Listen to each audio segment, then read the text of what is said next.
Bakı-Qazax-Gürcüstan avtomobil yolunun Qazax-Sınıq körpü sərhəd məntəqəsi ərazisinin 481-ci kilometrindən 515-ci kilometrədək olan ərazisində nə az nə çox düz 11 yanacaq doldurma məntəqəsi mövcuddur. Avtomobillərin o qədər də gediş-gəlişi olmayan bir ərazidə yanacaq doldurma məntəqələrinin hər il artması burada olan əvvəlki yanacaq doldurma məntəqələrinin fəaliyyətini demək olar ki, dayandırıb.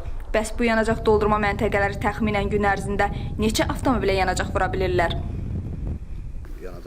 1 saat da ola bilər, 1 saat, 2 saat da ola bilər, belədən belə baxır o vəziyyətə.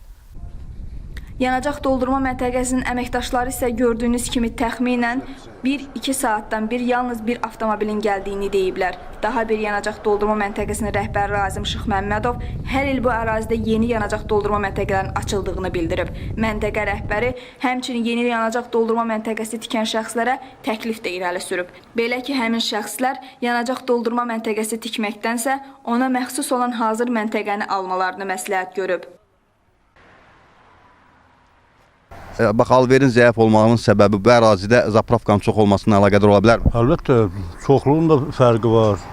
Əsas çoxluğun fərqi var, əlbəttə. Bir var, 2 zapravka olar, bir də var 10 zapravka. Əlbəttə, böləndə fərqi var, əlbəttə, çox olmanın. Günə qədər zapravka var bu tərəf. Valla, tanısam dəyərəm. Tanısam dəyərəm, gəlin, bax, satıyorum, hazırdır, gəlin alın. Sakinlər də bu ərazidə yanacaq doldurma məntəqələrinin həddindən artıq çox olduğunu bildiriblər. Pastayanın bu yolda gəliş-gəlişimiz olubdur.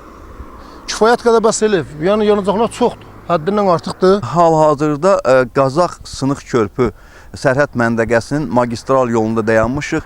Qeyd edək ki, avtomobil hərəkətinə görə dünyada analogu olmayan dərəcədə bax bu yol ərazisində yanacaq doldurma məntəqəsi mövcuddur. Qeyd edək ki, təxminən Qazax-Sınıq körpü sərhəd məntəqəsinə qədər olan 35 kilometr məsafədə təxminən 11 yanacaq doldurma məntəqəsi mövcuddur ki, bu da dünyanın heç bir yerində belə bir hal yoxdur.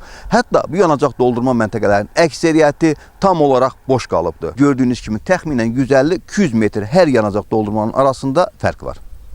Qeyd edək ki, yanacaq doldurma məntəqələrinin əksəriyyətinin ərazisi vaxtilə münbit torpaq sahələri olub ki, bu ərazilərdən kənd təsərrüfatı məhsullarının əkilməsi və becərilməsi məqsədi ilə istifadə edilib. Nailə İbrahim qızı, Kamran Əskiparalı, Rüfət Dağıyev, Səs TV, Qazax.